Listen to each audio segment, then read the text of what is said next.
All right, this is a developing story. You have Google versus Bing with the chatbots and the AI and all that. And I think Google might be in trouble here. Not so much with their technology. I think they got great technology. I think it's with the leadership style or the leadership identity. So this is the president of Google currently, Sundar. I have some idea whether I think he might be some type of Davy baby. I don't know for sure, but a little bit more introverted, blast. I don't know. I honestly don't know.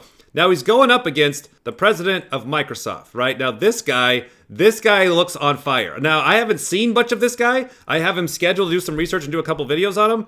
But just a little bit that I've seen, this guy seems to be a winner. I hate to say that, but when you fucking see a winner, like, they stand out. So poor Sundar here, he's going up against this guy. Now Sundar, I believe him to be kind of a social type number 2. Now you'll be able to see that in the clips. Now where number 2 is like responsible, let's get shit done, but they're kind of working for work's sake. And then they're connecting to friends. They're wasting a lot of time connecting with friends. And all the fours are like, hey, you're like, yeah, you're not going to compete against fucking this guy up here. If you got a million fucking friends, like you're not going to compete against the best of the best.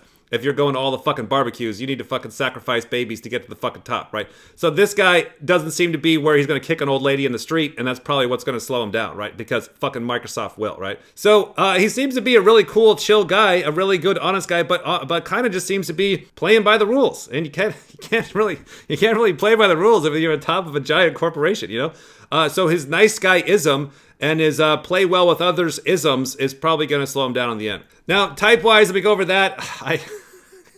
He kind of like his choice of clothing. We got to figure out where he shops. Let me jump down. I have an image here of him and Justine. So I got the same jacket, I got the same shirt, the same jeans that I only wear outside. This is right down at Shoreline. I used to fly my RC airplane right here at this event. This is Shoreline and Mountain View. That's where I used to live when I was a kid. What I can prove is the guy, I want to say he's introverted. I don't know if I can prove that. I can't say he's an observer. He's double deciding, and he thinks information is real. He does seem to be I guess I can put my money on that. And sleepy. Definitely say that he's sleepy. I think he might be somewhere over here. He might be some type of Davy baby, but I don't know what, blast last or introverted, somewhere over here, right? All right, let me get you loaded with the story. Again, we all have these traits. Everybody is responsible. Everybody has friends. Everybody likes to flex and specialize, etc. It's just which ones are you sacrificing for the other? I know you like to gather, but do you do that for the sake of organizing, etc.? I know you have sensory and intuition. Which do you do fucking first? Some people are catching that, some people aren't. So it's like you got to look at what is this guy's life pile, and then more importantly to that, when he goes up against other tribe members, where is he better or worse in the bell curve, right? So think about that for a second. Like people will be like, well, I'm this type. Like, okay, are you sure? So you're saying 90% of people are worse than you at that or whatever, right? And that's what people are like, what? I've never looked outside of my matrix spot. EJ's included. Like, take an EJ and try and get them to look at people in reality, not through their clown story, and they've never seen them. Like, ask the EJ, hey, could you predict what this person is going to do? Like, oh, they're going to be mean to me. No, wrong, start over. You got it all wrong. Like, is this how you're fucking looking at people? Like, you got to be able to go, okay, who are you? Great. Now, who are you? Look at the other matrix pods. So this guy, Sundar, I'm like, he doesn't see, I think he'd get his head ripped off if he went up against Donald Trump. So I don't think he's a double masculine, ESTP, narcissistic number 1. I don't think he's that. So I'm not narrowing him down, right? So his life pile, if I'm seeing him right, he's got a shit ton of responsibility, but he's got friends really, really high on his stack. Is there any key moment that you're like, that was the most meaningful thing that you felt that had like huge impact? Towards the end, when it all comes together, when we are investing in AI, and trying to help people as we are testing the prototype and giving it to people who could be, either deaf or hard of hearing or didn't understand the language. That's where you see how it can all come together and touch people's lives. And so I think that's the potential of technology, the kind of thing which makes me get up in the morning and come into work. So that's what I would say. One thing I would say is AI offers new opportunities to do it in a way we couldn't have solved it before. And so that's why when you look at things like translation or transcription or all that, I think offers us to support these groups better than ever before. So he's talking about how it all comes together. That's conclusionary. So it kind of like hints at OI. Feels like he's trying to narrow down and make it happen. But then he also jumps to new opportunities. So that's why I would kind of, if I honestly have not watched enough of him, but if I were to take a guess, it does seem to be, I would guess possibly that where he's getting both the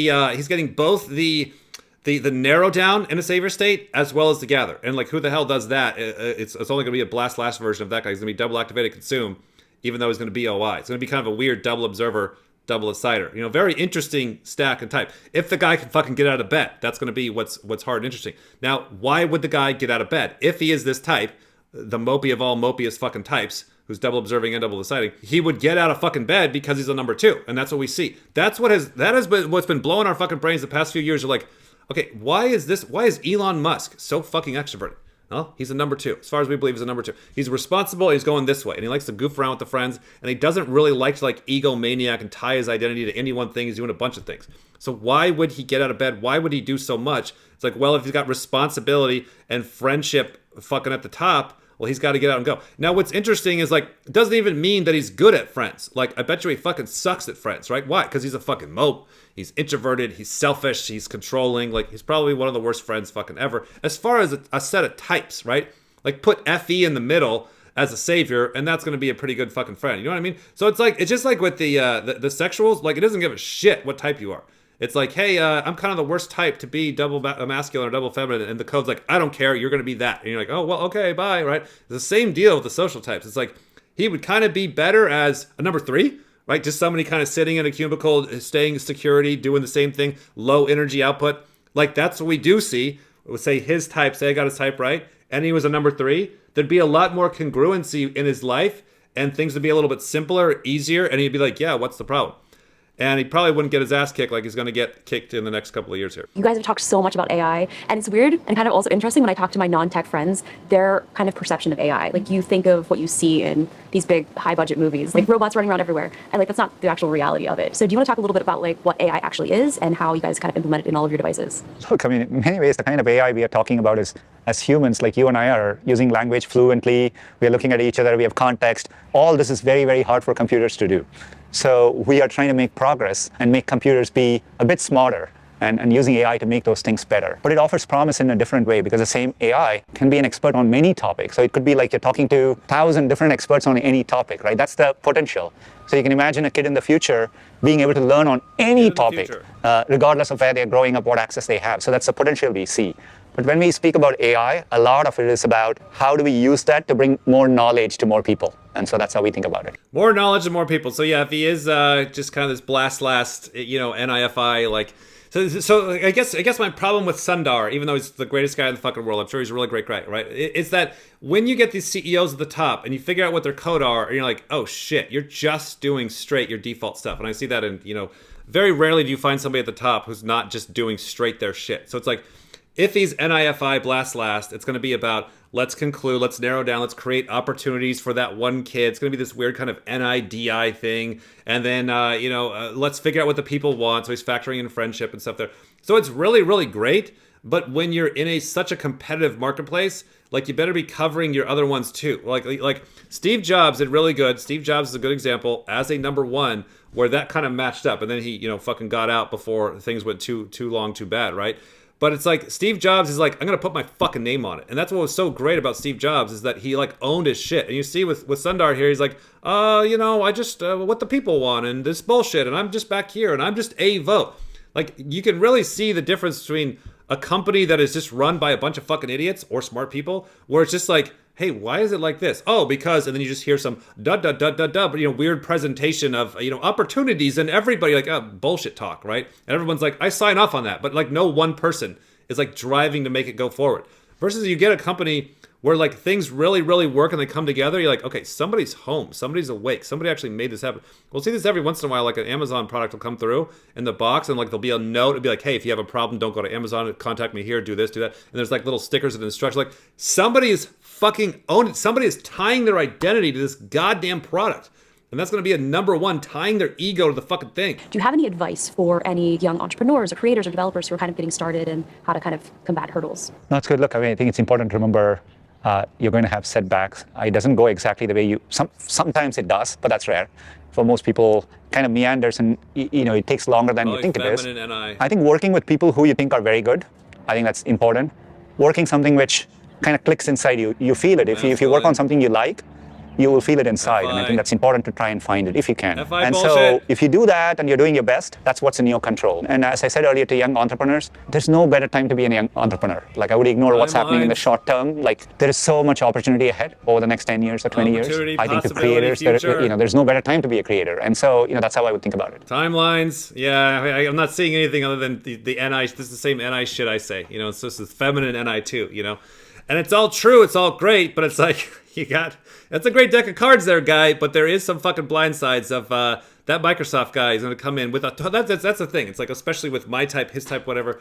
It's like, yay, I got the NI and the opportunity and the ba, and then you just get fucking blindsided by somebody. You're like, wait, you can't be that fucking type. You can't do that. You can't do that fucking angle. I'm just going to fucking wallop them, right? And that's what looks like is kind of happening right now with Google versus Bing. Again, I haven't researched the Bing guy yet. Just saw a few fucking seconds of him, right? I'm like, that guy, right? So we'll be, watch for that the next few weeks when I get to doing some videos on him.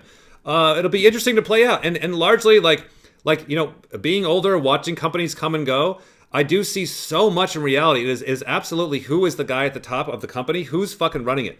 Like how much the organization is just kind of humming along, but who is directing it and what kind of way. And the number twos, they're great, but they just kind of leave this open-endedness at the top that doesn't get them like the tip of the spear, like I'm gonna come in like a fucking dagger type of leadership, like Steve Jobs did, and like Microsoft is possibly gonna be doing here this next wave, right? All right, let me close out with some friends, and clicks and likes and subscribes. Thank you to my audience for watching. I know they're going to be so excited. Subscribe and click on the bell. Yes. Like and comment on the video. Oh, All right. this is the best day ever.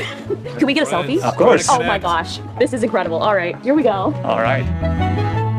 See, he's a friendly, awkward idiot. Awesome. That's All right, all thank- options. thank Thank you so you. much. So nice to meet you. Trying to keep up pace with your selfie skills. And I got the same damn jacket.